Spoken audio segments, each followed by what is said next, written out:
Mafuta ya mzeituni yanaharibu uchawi wowote, yanarudisha nyota yako. Hata kama mtu amekuibia nyota, nyota zinaibiwa kwa vitu vingi sana, na mara nyingi nyota zinaibiwa. Kwa mfano, ukiibiwa nguo, unakuta mtu tajiri unaibiwa nguo, unaibiwa nywele, mtu unachana nywele katika chanuo, mtu anachukua zile nywele zako, anatembelea nyota yako, unashangaa tu mambo yako yanaharibika, vitu vyako vinaharibika. Mtoto wako alikuwa na akili darasani, unakuta kwa sababu kule katika shule kuna watoto mbalimbali, kuna watoto wacha Mungu na kuna watoto wachawi.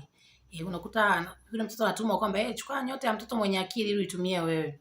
Sasa leo nitafundisha faida za mafuta ya mzeituni. Hii ni lebo ya RS, lakini hakikisha yanakuwa na rangi ya kijani kama hii. Nadhani naona, na ukiweza kupata ile olive organic, lakini organic huwa ni vigumu sana kuipata. Niliwahi kuona mara moja Sudan, Juba kule, zilikuwa zinatokea Khartoum, lakini ilikuwa ina bei sana.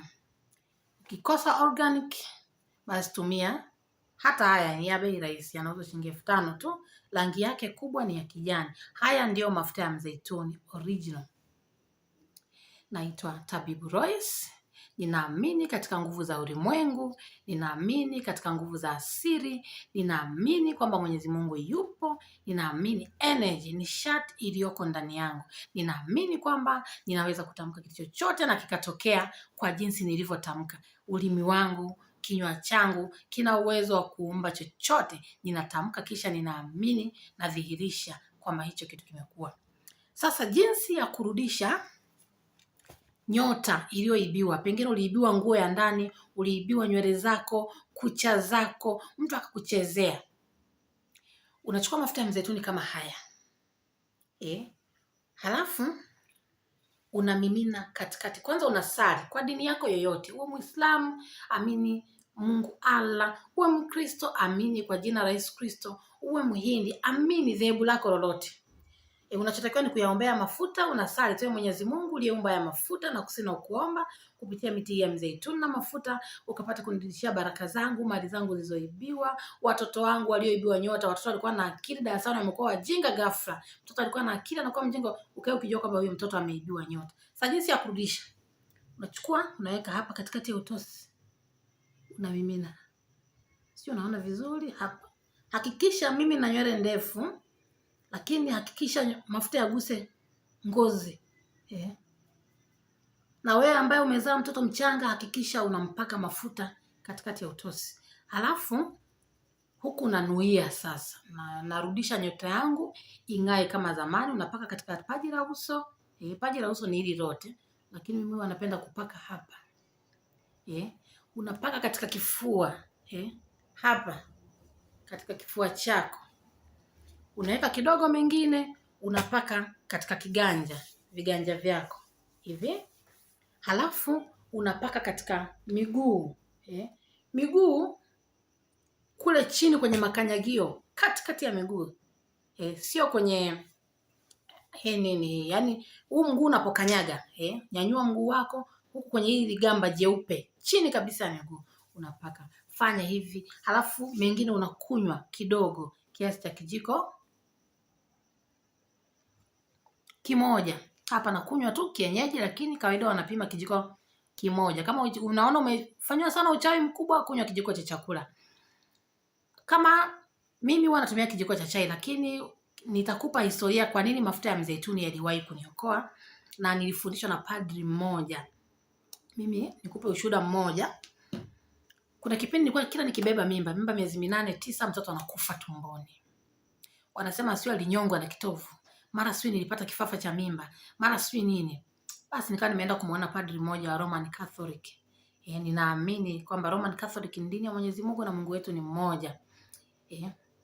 Nikamfuata ile padri, nikamwambia mimba zinaharibika sana, kila mtoto kifikia miezi 8, 9 nazaa mtoto aliyekufa. Alichofanya, aliniambia nikanunue mafuta ya mzeituni kama ninavyokuelekeza, ukanunue mwenyewe. Halafu akaja akayabariki. Akaniambia ninapaka tumbo kutwa mara 3, asubuhi, mchana, jioni. Na kama kuna mimba yoyote nilitoa, Kwa sababu wakati mwingine watoto wanaweza kaa na kufa tumboni, kumbe uliua watoto, ulitoa mimba huko. Mungu akakulani. Kwa kama kuna mimba ulitoa, uombe rehema, uombe Mwenyezi Mungu akusamee, na wale watoto uombe wakusamee, kwa sababu zile roho huwa hazifi. Unasali asubuhi, mchana, jioni, dakika 10-15 kwa muda wa siku 40. Huku na tumbo unalipaka kutwa mara 3. Halafu mengine unakunywa. Huwezi kuamini mpenda mtazamaji, nilijifungua salama na mtoto yuko hai mpaka leo. Na ndio maana naamini sana mafuta ya mzeituni kwa ajili ya kuharibu uchawi wowote. Na baadaye nilikuja kugundua kumbe mfanyakazi wangu ndio alikuwa ananifanyia uchawi. Mfanyakazi, jamani, watu ambao mmeajiri wafanyakazi, epuka sana kuwa unatuma wafanyakazi dukani au hotelini kukufuatia chakula. Utakuja kula uchawi siku moja. Utashangaa unamkabidhi duka, wewe unakaa nyumbani. Kwa sababu mimi nilifikia kipindi yule mfanyakazi nikamwamini sana, lakini kumbe ndio alikuwa ananifanyia uchawi. Na niliwezaje kuondoa uchawi? Kwa kutumia mafuta ya mzeituni. Mafuta ya mzeituni original yanakuwa na rangi ya kijani kwa mbali, mtazamaji. Nadhani unaona vizuri. Mafuta haya yanaharibu uchawi wowote. Tumia kwa muda wa siku 40. Baada ya siku 40 unaweza kuwa unafanya mara moja kwa wiki. Unapaka katikati ya utosi. Kama una nywele ndefu kama zangu, zifungue katikati, hakikisha mafuta yanagusa utosi, ngozi ile ya utosi. Paka katika uso, paji la uso lote hili, au hapa. Alafu paka katika kifua, paka katika viganja vya mikono yako. Paka miguuni, huku miguu inapokanyaga chini, huku kwenye hili paji jeupe la miguu. Alafu paka na nyuma ya shingo. Hapa ndio kuna mawasiliano yote ya mwili wote. Yaani ubongo wako wote, mishipa ya fahamu yote iko hapa. Paka basi utaondoa uchawi wote. Anachukua siku 40 kurudi kawaida. Yalinisaidia mimi nikajifungua salama, lakini nilikuja kugundua mfanyakazi wangu ambaye nilikuwa namwagiza chakula mara kwa mara ndio alikuwa ananiwekea uchawi huo. Kwa unaweza kula uchawi popote. Unaweza kula popote, hata nyumbani kwako au popote, lakini ukizoea kutumia mafuta ya mzeituni yanaharibu uchawi wowote. Naitwa Tabibu Royce na ninatumia home remedies, tiba za nyumbani. Natumia zaidi vyakula na viungo na dua za novena. Ninatibu magonjwa sugu mbalimbali, vidonda vya tumbo kwa muda wa wiki 2. Hata kama ulikuwa unatapika damu, baada ya wiki 2 anza kula vyakula ambavyo ulikuwa huwezi kula. Natibu uvimbe wa kizazi, fibroids, kwa muda wa wiki 4. Natibu uvimbe wa tezi dume kwa wanaume, mkojo kuziba, kwa muda wa mwezi 1. Ninatibu miguu kuwaka moto na kufa ganzi, lakini mara nyingi ukiona miguu inakuwaka moto au kufa ganzi, pima pressure, unaweza kukuta iko juu sana au iko chini sana, au pima kisukari na mishipa ya fahamu. Na ninazo dawa za kushusha pressure. Pressure hata kama ingekuwa ni juu kiasi gani, ndani ya siku 30 inakaa kawaida. Na ili isirudi, unatakiwa ufanye sana mazoezi. Ninatibu moyo mpana kwa muda wa wiki 8, moyo uliopanuka kwa sababu ya pressure. Ninazo dawa za kurekebisha kiwango cha sukari kwenye damu kwa mtu ambaye sukari iko juu sana, na mtu aliyeparalyze, umepigwa stroke, kiharusi.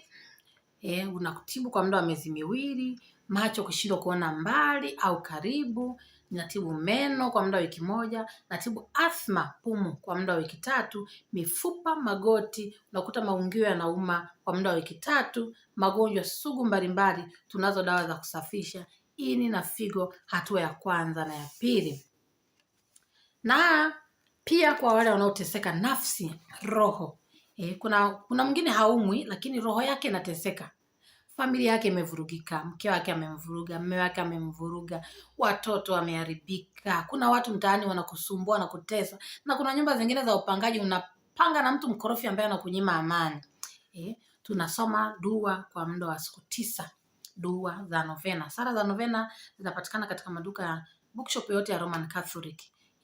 Hizi sala zinaondoa kitu chochote kinachokunyima amani ya roho. Zinaleta baraka, ni msaada wakati wa shida, wakati wa raha, wakati wa majonzi. Na mimi ukinifuata ukaja kwangu, ninakusomea novena kwa muda wa siku 9.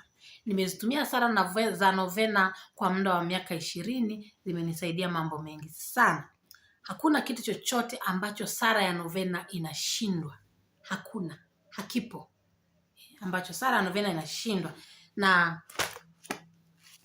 Naitwa Tabibu Royce. Waweza kunipata kwa nambari ya simu ya 0622074085 na waweza nambari ya simu hiyo nimekutajia. Asante kwa kunitazama. Karibu sana.